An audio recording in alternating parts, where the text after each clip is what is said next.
اللہ اللہ اللہ اللہ اللہ اللہ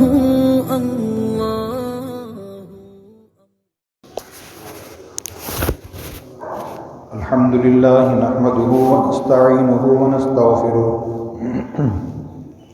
ونستغفره ونؤمن به ونتوکل علیہ ونعوذ باللہ من شرور انفسنا ومن سیئات اعمالنا من يهده الله فلا مضل له ومن يضلله فلا هادي له ونشهد ان لا اله الا الله وحده لا شريك له ونشهد ان سيدنا وسندنا ونبينا ومولانا محمدا عبده ورسوله صلى الله تعالى عليه وعلى آله وأصحابه أجمعين أما بعد فأعوذ بالله من الشيطان الرجيم بسم الله الرحمن الرحيم والذين يقولون ربنا هب لنا من أزواجنا وذرياتنا قرة أعين وجعلنا للمتقين إماما صدق الله مولانا العلي العظيم۔ میرے محترم بھائیو اور دوستو، گزشتہ کئی جمعوں سے سورہ فرقان کے آخر رکوع میں اللہ کے خاص بندوں کی صفات کا بیان چل رہا ہے۔ آج 13ویں اور 14ویں صفت کی تشریح کریں گے۔ اللہ تعالیٰ نے فرمایا کہ میرے خاص بندے وہ ہوتے ہیں جو مجھ سے دعا کرتے ہیں، ربنا هب لنا من ازواجنا وذریاتنا قرۃ اعین وجعلنا للمتقین اماما۔ اے ہمارے رب، ہمیں ایسی بیویاں عطا فرما جو ہمارے اور ایسی اولاد عطا فرما جو ہمارے لیے آنکھوں کی ٹھنڈک کا ذریعہ بنے۔ اور دوسری دعا یہ کرتے ہیں کہ ہمیں متقی پرہیزگار لوگوں کا پیشوا اور امام بنا۔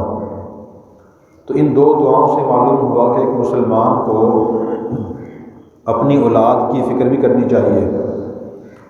بہت سے دیندار مسلمان ایسے بھی ہیں جو خود تو نیک اعمال کرتے ہیں، گناہوں سے بچتے ہیں، لیکن اپنی اولاد کی خاص فکر نہیں کرتے، خصوصاً وہ لوگ جن کے مزاج میں کچھ نرمی ہے، اور وہ صرف نرمی کی بات سن کر کے اولاد پہ سختی نہیں کرنی چاہیے جی، وہ اس کی غلط مفہوم سمجھتے ہیں، اولادوں پہ روک ٹوک نہیں کرتے، نہ اچھی نصیحت کرتے ہیں اور نہ اچھائی کی تلقین کرتے ہیں، نہ برائی سے منع کرتے ہیں، جس کا نتیجہ یہ ہوتا ہے کہ اولاد کے اعمال و اخلاق خراب ہو جاتے ہیں، اور وہ خود اولاد ماں باپ کی آنکھوں کی ٹھنڈک کا ذریعہ بننے کے بجائے ان کے لیے باعث عذاب بن جاتی ہے۔ قرآن کریم میں بھی اللہ تعالیٰ نے یہ بات فرمائی ہے، فرمایا انما اموالکم و اولادکم فتنہ، بے شک تمہارے مال اور تمہاری اولادیں تمہارے لیے فتنہ اور آزمائش کا ذریعہ ہیں۔ اس لیے یہ طرز عمل بھی غلط ہے کہ آدمی اس حد تک اولاد سے نرمی کرے کہ فرائض ادا نہ کرے، واجبات ادا نہ کرے، بڑے بڑے گناہوں میں جرائم میں مبتلا ہو جائے، اور وہ آدمی کہے جی میں کیا کروں جی، نوح علیہ السلام کا بیٹا بھی غیر مسلم نکل آیا تھا، تو لوگ دلیلیں بھی غلط بات پیش کرتے ہیں۔ بھائی نوح علیہ السلام نے تو بڑی محنت اور کوشش کی ہے، اللہ کے پیغمبر تھے، پوری کوشش کی۔ اگر ایک مسلمان والد پوری کوشش کرے پھر اولاد راہ راست پر نہ آئے تو گنہگار نہیں ہوگا۔ اگر والد کو خود اس کو تربیت حاصل نہیں ہے، والد خود تربیت یافتہ نہیں ہے، تو اولاد کو تربیت کیسے کرے گا؟ اس لیے اس کی فکر کرنا ضروری ہے۔ قرآن کریم کی ایک اور آیت میں بھی اللہ تعالیٰ نے فرمایا یا ایھا الذین آمنوا قوا انفسکم واہلیکم نارا، اے ایمان والو تم خود کو اور اپنے گھر والوں کو جہنم کی آگ سے بچاؤ۔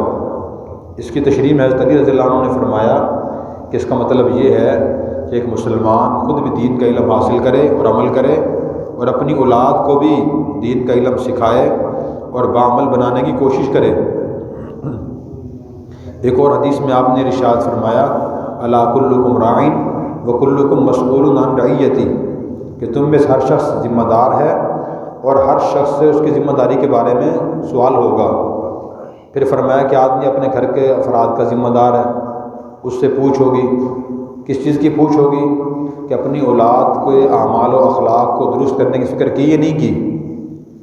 اب اکثر والدین کی توجہ اس طرف نہیں ہے کہ اولاد کے اعمال اچھے ہو جائیں، اخلاق اچھے ہو جائیں، جس کا نتیجہ یہ ہوتا ہے کہ ایک تو وہ اولاد خود والدین کے لیے بڑی ہو کے پریشانی کا باعث بنتی ہے، اور دوسرا بچیوں کا مسئلہ یہ سامنے آ رہا ہے کہ والدین چونکہ تربیت نہیں کرتے تو طلاقیں بہت زیادہ ہو گئی ہیں، تعداد شرح بڑھ گئی ہے۔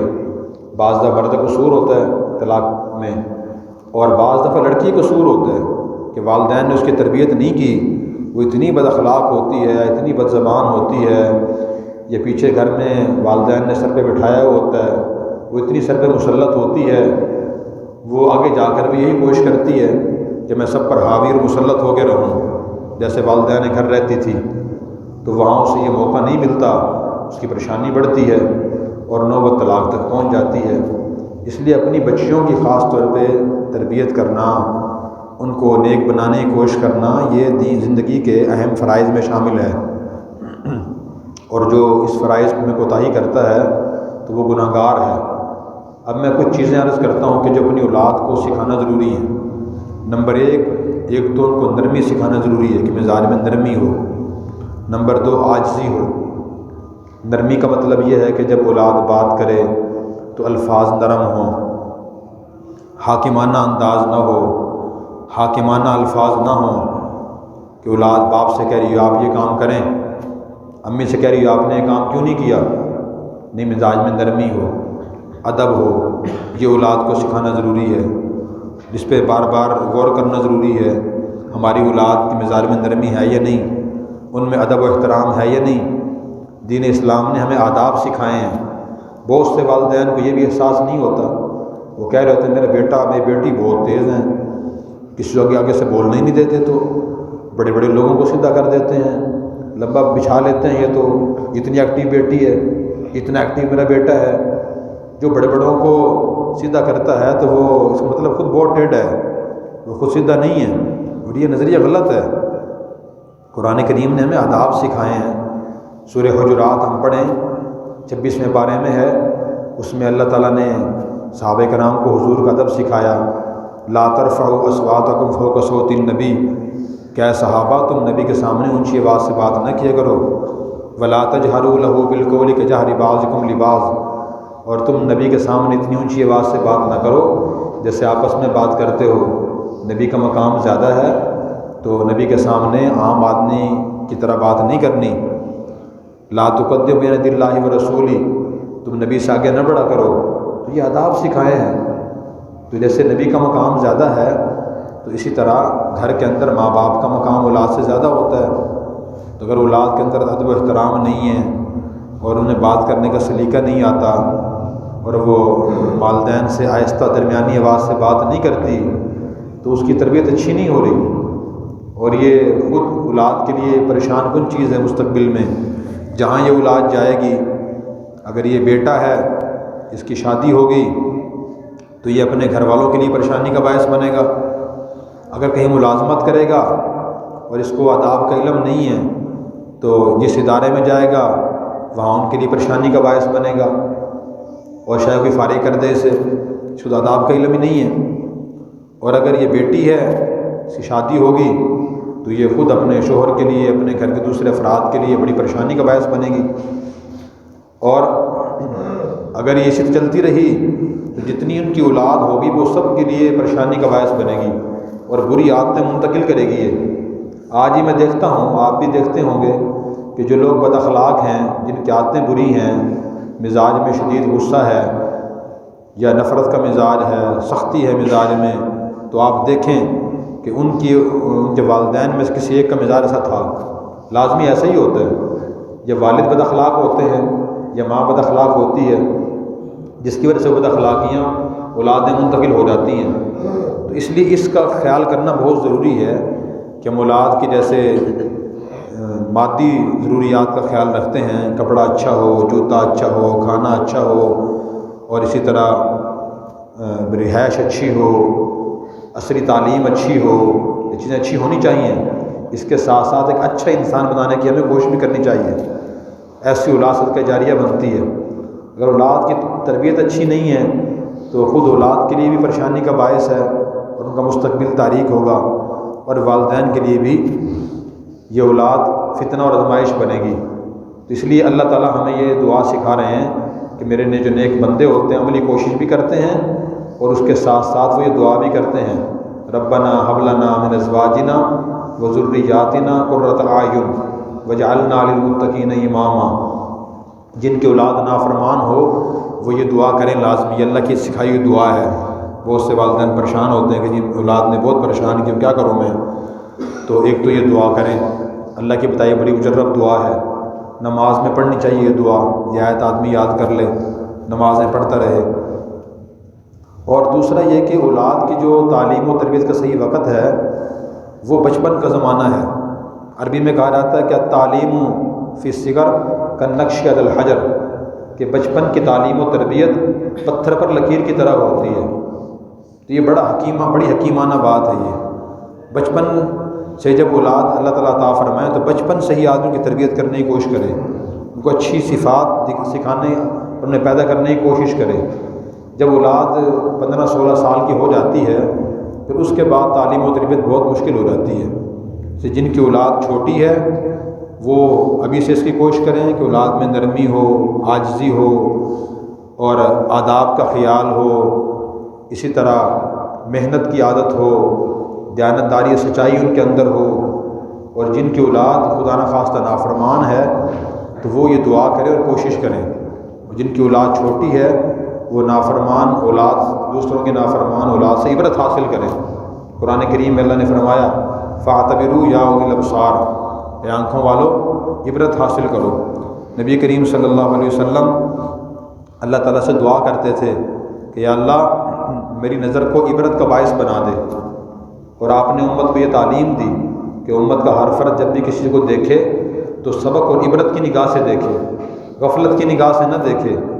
کوئی اچھی چیز نظر آ گئی اور خود کو وہ اچھی عادت، اچھی صفت حاصل ہے تو انسان اللہ کا شکر ادا کرے کہ الحمدللہ فلاں شخص کی اولاد فرما بردار ہے، اچھے اخلاق والی ہے، الحمدللہ میری بھی ایسی ہے، اس پہ اللہ کا شکر ادا کرنا چاہیے۔ اگر کسی کی اولاد نافرمان ہے تو پھر انسان خود اپنی اولاد کو دیکھے کہ اس کی اولاد تو بڑی عمر کی ہو گئی، اب تعلیم و تربیت بہت مشکل ہے، تو میں دیکھوں میری اولاد چھوٹی ہے تو میں اس کی تعلیم و تربیت کروں، حد سے زیادہ پیار محبت میں اسے بہت آزادی دے خراب نہ کروں، یہ میرے لیے آزمائش کا باعث نہ بنے۔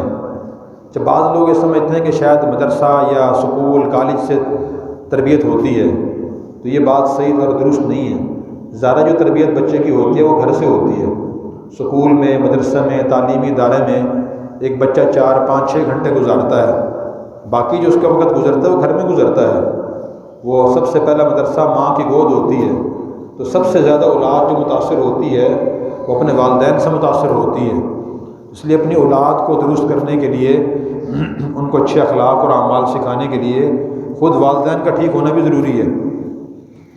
اور میں آخری بات مختصر سی عرض کرتا ہوں کہ کسی کی اولاد نافرمان ہو یا کوئی آدمی چاہے کہ میری اولاد کے اعمال و اخلاق اچھے ہو جائے، اس کا ایک مختصر سا آسان سا طریقہ ہے، وہ یہ ہے کہ خود آدمی کسی عالم باعث تعلق رکھے اور خود وقتاً فوقتاً مہینے میں، ہفتے میں ان کے پاس جائے، ساتھ بچوں کو لے جائے۔ یہ سب سے آسان اور بہترین فارمولہ ہے۔ جتنے بھی آپ کو معاشرے میں اللہ والے نظر آئیں گے تو ہم نے دیکھا ہے کہ ان کا ماضی ایسے ہی تھا۔ ہمارے استاد محترم ہیں حضرت مولانا مفتی محمد تقی عثمانی دامت برکاتہ، ان کے بھائی ہیں، سارے ماشاءاللہ علماء، متقی، پرہیزگار، اخلاق اور اعمال میں بہت بلندی پہ، پورا خاندان ایسا ہے۔ اس کی بنیاد کیا تھی؟ صرف تعلیم اس کی بنیاد نہیں ہے کہ انہوں نے درس نظامی کیا ہے، ان کے پاس دولت زیادہ ہے اس لیے اعمال و اخلاق اچھے ہیں۔ اس کی وجہ انہوں نے خود بیان فرمائی تھی کہ میرے والد، یعنی ان کے والد مفتی شفیع صاحب رحمۃ اللہ علیہ، ان کے بچپن میں جب ہمارے ہاں چھٹیاں ہوتی ہیں، کل ہمارا تعلیمی سال مکمل ہو گیا، شعبان رمضان 2 ماہ مدارس میں چھٹیاں ہوتی ہیں شعبہ کتب کے اساتذہ اور طلباء کی، تو مفتی صاحب فرماتے تھے کہ میرے والد صاحب بچپن میں ہم سب بہن بھائیوں کو اور ہماری والدہ کو ساتھ لے کر حضرت مولانا شاہ تھانوی رحمۃ اللہ علیہ کے پاس جا کے رہتے تھے 2 مہینے کو صحبت میں گزارتے تھے ہم۔ اور وہ بزرگ بھی ایسے نہیں تھے جو صرف یہ کہیں کہ آپ صرف اللہ اللہ کرتے رہیں، نہیں، وہ اخلاق اور اعمال کی تربیت کرتے تھے کہ جی آپ کے بولنے کا انداز اچھا نہیں ہے، ذرا انداز اچھا کریں، آپ کے الفاظ سخت ہوتے ہیں، آپ ذرا نرم الفاظ بولا کریں، آپ کی چال میں تکبر ہے اس میں ذرا نرمی پیدا کریں۔ وہ ایسے اللہ والے تھے، وہ اس طرح تربیت کرتے تھے، جس کا نتیجہ یہ ہوا کہ الحمدللہ ان کے کئی خاندان سنور گئے۔ تو سب سے شارٹ کٹ مختصر طریقہ یہ ہے کہ آدمی کسی اچھے عالم باعمل تعلق رکھے، جو روک ٹوک بھی کرے، بتائے بھی آپ کو کہ یہ صحیح ہے یا غلط ہے، تو خود بھی اس کے پاس وقتاً فوقتاً جائیں، اپنی اولاد کو بھی لے جائیں، اس سے اولاد فرما بردار اور تربیت یافتہ بن جاتی ہے۔ اللہ تبارک و تعالیٰ مجھے اور آپ کو ان تمام باتوں عمل کرنے کی توفیق عطا فرمائے۔ اور آخری صفت رہ گئی ہے، وہ انشاءاللہ آئندہ تشریح کریں گے۔ اللہ تعالیٰ عمل کی توفیق عطا فرمائے۔ وآخر دعوانا الحمدللہ رب العالمین۔